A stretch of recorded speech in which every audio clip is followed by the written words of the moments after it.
કોંગ્રેસના ધારાસભ્ય અનંત પટેલ છે તે સમર્થનમાં આવ્યા છે ડેડિયાપાડાના ધારાસભ્ય ચૈતર વસાવાના અને તેમણે પોલીસને શું ચીમકી આપી છે અને ભારતીય જનતા પાર્ટીને શું કહ્યું છે તેની જ વાત કરવી છે।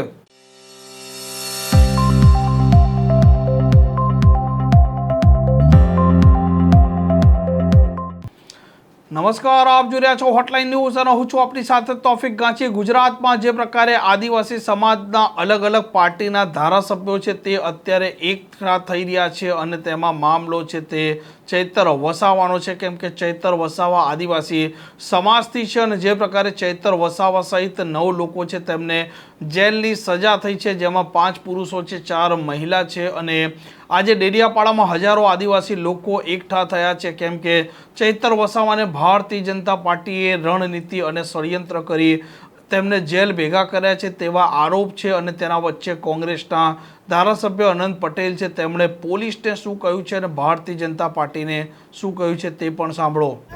હવે આપણા સમાજનું એક મોટું વાચિંત્ર છે આપણા હાથમાં, ખબર ને? કવાડો મુઠ્ઠી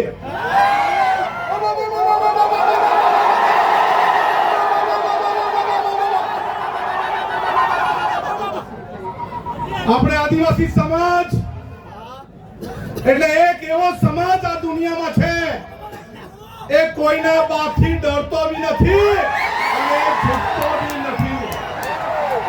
એ આ ચેતરભાઈએ સાબિત કરી દીધું છે। આ ચોર, લુચ્ચા, બેરા, મૂંગા, ભાજપિયા એને કહી દે ચેતર વસાવા એકલો નથી, આ કરોડો આદિવાસી એની સાથે છે। અરે અમને અહીં આદેશ આપવામાં આવે ચેતરભાઈ જો જેલમાંથી કે જેલ ભરો આંદોલન કરવાનું છે, આપણે જેલ ભરો આંદોલન કરવાનું છે। અરે ગુજરાતમાં એવી કોઈ જેલ નહીં મળે જે 1 કરોડ આદિવાસીને જેલમાં મૂકી હતી। અને અમારે પોલીસને કહેવાનું છે આદિવાસી સમાજને બાજી મોડિયા ગણવાનું બંધ કર। આદિવાસી સમાજ આ દુનિયાનો વાઘ છે અને વાઘ રહેશે। હવે પછી છે ને લાફાવડી કરવાની જરૂર નથી, અરે ભગાવો વાળું કરવાનું શરૂઆત કરવાની છે। મારા ગામમાં ભાજપીઓ નહીં જોઈએ, ચાલો ભગો।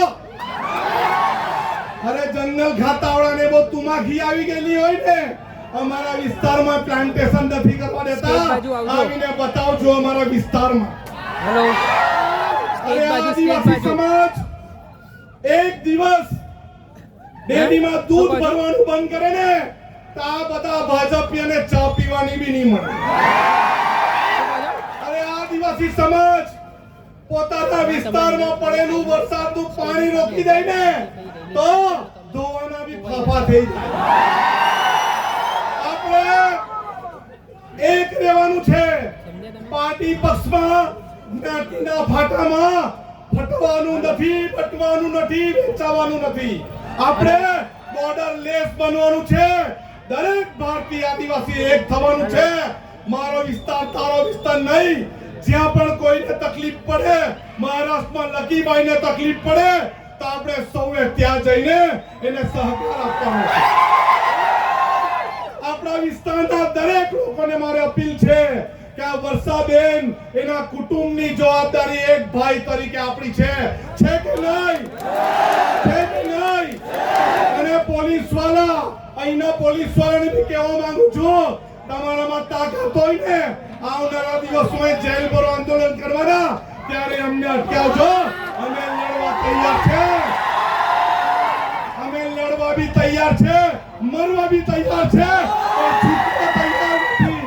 આપણે કદી ઝૂક્યા નથી અને ઝૂકશું પણ નથી। દરેક હાથ ઊંચો કરીને કહેવું, આપણે સૌ હાથ ઊંચો કરીને કહેવું બધા, આપણે સૌ ચેતરભાઈના સમર્થનમાં છે। સરકાર નહીં સમજે, આવનારા દિવસમાં જેલ ભરો આંદોલન કરીશું અને કરીશું। આ પ્રકારના સમાચાર માટે હોટલાઇન ન્યૂઝ ચેનલને લાઇક, શેર અને સબસ્ક્રાઇબ કરવાનું ભૂલતા નહીં। નમસ્કાર। આવા પ્રકારના વિડીયો તમને જોવા ગમતા હોય તો હોટલાઇન ન્યૂઝ ચેનલને લાઇક, શેર અને સબસ્ક્રાઇબ કરો।